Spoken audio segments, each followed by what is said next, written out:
इसी चाय पत्ती ज्यादा नहीं। प्रणाम। अभी हम हैं झाझा शहर के नागी डैम के पास में, और यहाँ पर पूरे देश का भ्रमण तो मैं करता हूँ, सब लोग देखते हैं, लेकिन यहाँ जो मैंने विशेष देखा है वो ये है कि यहाँ पर एक ऐसा अभ्यारण्य बनाया गया है जहाँ पर विविध प्रकार के पक्षी हैं, यानी पक्षी प्रेमी हैं।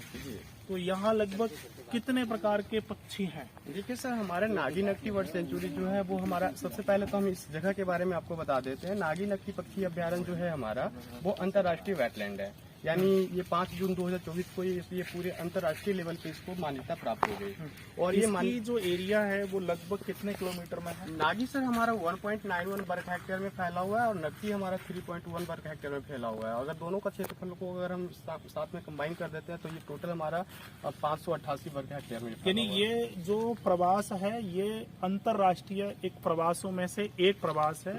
तो यहाँ पर अगर मैं पक्षियों की विविधता की बात करूं तो लगभग क्या संख्या है अनुमानित? देखिए सर, हमारे नागी और नकटी पक्षी आश्रय में जब अभी तक जो हमारी पक्षियों की पहचान हो पाई है, जिसकी आइडेंटिफाई हम लोगों ने कर पाया है, वो टोटल हमारा स्पेसीज 185 स्पेसीज की पक्षियां यहाँ पे प्रवास करते हैं। 185? हाँ, 185 प्रकार की पक्षियां प्रवास करते हैं, और जिनकी संख्या अगर हम लोग AWC रिपोर्ट से अगर हम लोग कंबाइन करते हैं तो इसमें जो हमारा वाटर वर्ड है, जलीय पक्षियां, उनकी संख्या करीबन 33 से 34 हजार सिर्फ माइग्रेटरी और रेसिडेंशियल बर्ड मिलाकर 182-85 प्रकार के पक्षी हैं।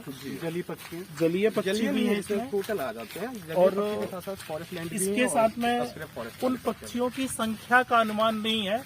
मैं इस समय जो खड़ा हूँ, ये जो समय हो रहा है आप देख भी पा रहे होंगे, लगभग क्या समय हो रहा है अभी 6:30 के लगभग हो गया है, 6:30 हो गया है। और यहाँ अभी भी पक्षी हमें काफी अच्छी मात्रा में, आप अगर दूर से देखेंगे ना तो बराबर दिख रहे हैं। और जबकि हमारे पूरे भारत भ्रमण में कहीं भी ऐसा अभ्यारण्य अगर मैंने देखा भी है वो इतने अच्छे सुरक्षित ढंग से कहीं नहीं है। और यहाँ के जो संचालक बंधु हैं जो यहाँ देख रेख कर रहे हैं, उनका भी प्रेम बड़ा अद्भुत है। प्रकृति प्रेमी तो है, उसके साथ साथ में ये मानव प्रेमी भी है। इन्होंने बड़े प्रेम और सम्मान के साथ में जो चीजें हमें समझाने की कोशिश की है। तो यहाँ पर विदेश से भी पक्षी लाए जाते हैं? जी, लाए नहीं जाते सर। ये हमारे जो बर्ड सेंचुरी है, इसमें क्या होता है कि जब हमारे यहाँ पे क्लाइमेट चेंज होती है, यानी समर टाइम से जब विंटर टाइम होता है, तो हमारे यहाँ पे जब ठंड पड़ना चालू हो जाता है तो उस टाइम क्या होती है कि साइबेरिया से, सेंट्रल एशिया से, मंगोलिया से, अफगानिस्तान से, ये सब जगहों पे अत्यधिक ठंड पड़ जाने के कारण वो प्रवास के लिए हमारे जगह को सबसे अच्छा मतलब ऐसा आपने चिन्हित किया है कि ये विदेशी पक्षी है? जी हाँ, क्योंकि वो स्वाभाविक आते हैं। उनको कौन सा गूगल मैप पता है? एक इंसान के लिए गूगल मैप की जरूरत है, लेकिन ये लोग कौन कौन से देशों से? लगभग साइबेरिया से, मंगोलिया से, अफगानिस्तान से, सेंट्रल एशिया से सबसे ज्यादा पक्षियां प्रवास अभी देखो कितनी दूरी ये बता रहे हैं, ये कौन से गूगल मैप के माध्यम से आ रहे हैं। तो प्रकृति को अगर आप गूगल मैप बनाएंगे, जो हम हमारी पूरी टीम का उद्देश्य, लक्ष्य और समझाने का प्रयास जो हम समाज को कर रहे हैं कि अपने आप को जिस दिन एक पशु और पक्षी और पौधे की तरह निर्मल, स्वच्छ और अंतर्मन से समर्पण भाव जिस दिन आप शुरू कर दोगे, उस दिन आपको किसी भी गूगल मैप और किसी भी टेक्नोलॉजी की आवश्यकता नहीं पड़ेगी। उस दिन आप स्वस्थ भी होंगे, सुखी भी होंगे। लेकिन जब तक आप ये दिमाग लगा रहे हो और अपने आप पर भरोसा रख रहे हो, आप हैं कौन? न जन्म देने वाले न मरने वाले, लेकिन मरने का कारण पैदा करने वाले, फिर आप क्यों मर रहे हैं? तो यहाँ पर स्वतः ही वो जो विशेष बात है वो सिर्फ ये है कि इतने बड़े दूरी को क्रॉस करके वो पक्षी स्वतः ही यहाँ आते हैं। और ये भी नहीं है कि यहाँ से कुछ लाइन या क्रमबद्ध तरीके से अभ्यारण्य इनके हों, ऐसा नहीं है। बीच के एरिया को अगर आप देखेंगे तो पूरे का पूरा जंगल खत्म हो गया। तो ये सूचना उन पक्षियों को आखिर देता कौन है? वो जो देता है उसी का नाम प्रकृति है। और उस प्रकृति के लिए ज्ञान अगर हमें प्रकृति से पाना है तो प्रकृति के भरोसे जितने जीव हैं उनकी तरह हमें सरल, सहज बनना पड़ेगा।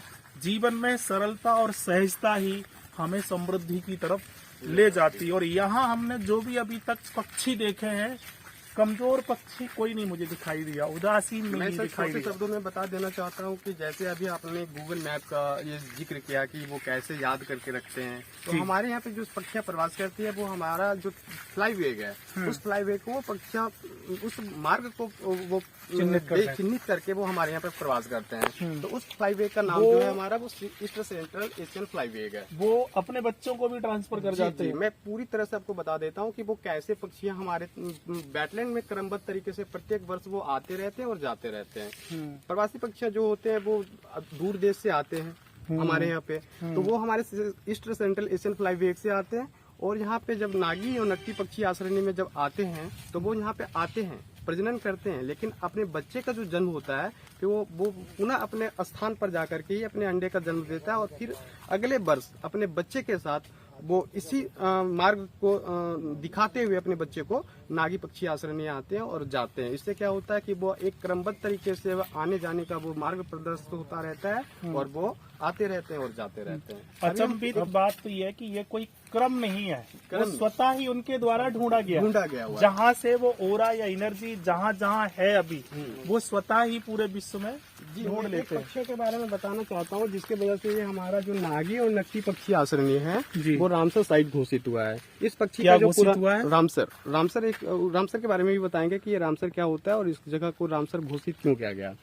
ये बारेडेड गूंज है जिसको हिंदी में मोगली सवन या लोकल भाषा में राजहंस के नाम से जानते हैं। और ये पक्षी पूरे वर्ल्ड का 3% सिर्फ हमारे नागी नकटी में प्रवास करते हैं, जिसके वजह से ये जगह रामसर साइट घोषित किया गया है। और आप सोच रहे होंगे कि ये पक्षी मतलब मामूली एक पक्षी है, ऐसा नहीं है। ये पक्षी जहाँ पे मनुष्य 12,000 फीट की ऊंचाई पे ऑक्सीजन लेने की क्षमता मनुष्य खो देते हैं, यानी आप कह सकते हैं कि ऑक्सीजन लेने की क्षमता, ऑक्सीजन लेवल खत्म हो जाता है, वहाँ पे ये पक्षी 33,000 फीट यानी हिमालय का तिगुना ऊंचाई तक ये उड़ान भरते हैं और बिना रुके हुए एक बार में 7 से 8,000 किलोमीटर की दूरी तय करते हैं। जिसके वजह से एक बार अगर ये सेंट्रल एशिया से फ्लाई करते हैं तो